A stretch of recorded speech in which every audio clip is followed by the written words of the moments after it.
বাংলাদেশ জামাতে ইসলামী এমন একটি দেশ চায়, এমন একটি রাষ্ট্র চায় যেখানে আল্লাহ তাআলার বিধান অনুযায়ী সামাজিক সুবিচার কায়েম হবে, যেখানে মানুষের মধ্যে কোনো বৈষম্য থাকবে না, যে যার ন্যায্য পাওনা তার হাতে পেয়ে যাবে, যুবকদের হাতে কাজ তুলে দেওয়া হবে, জাতি গঠনে যুবকরা ভূমিকা রাখবে, বেকারত্বের অভিশাপে আর একটা যুবককে আত্মহত্যা করতে হবে না। নিশ্চিন্তে খান স্বাস্থ্যকর অল টাইম পান, অল টাইম হেলদি লাইফ। যুবককে চাকরি পাওয়ার জন্য কোনো দুষ্ট লোকের কাছে তাকে ঘুষ দিতে হবে না। বিচারাঙ্গনে গিয়ে কাউকে কোনো বিচারকের দয়ার দিকে তাকে তাকাতে হবে না, বরঞ্চ একজন বিচার প্রার্থী তার ন্যায্য বিচার পাবে। বাজারে গেলে একজন ক্রেতাকে মাথায় হাত দিতে হবে না।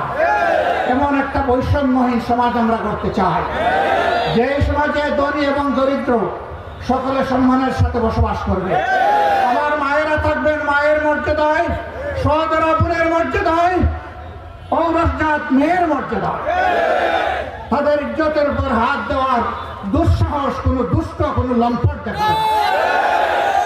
সকল ধর্মের মানুষ তাদের ধর্মীয় কার্যকলাপ ইজ্জত, সম্মান এবং নিরাপত্তার সাথে পালন করবে।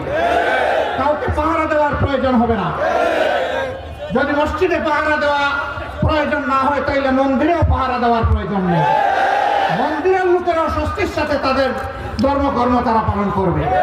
আর মসজিদেও যাতে কেউ মাইক কেড়ে নিতে পারে না নিতে পারে, কেউ যাতে খতিবকে অপদস্থ করতে না পারে, তার নিরাপত্তাও নিশ্চিত করা হবে।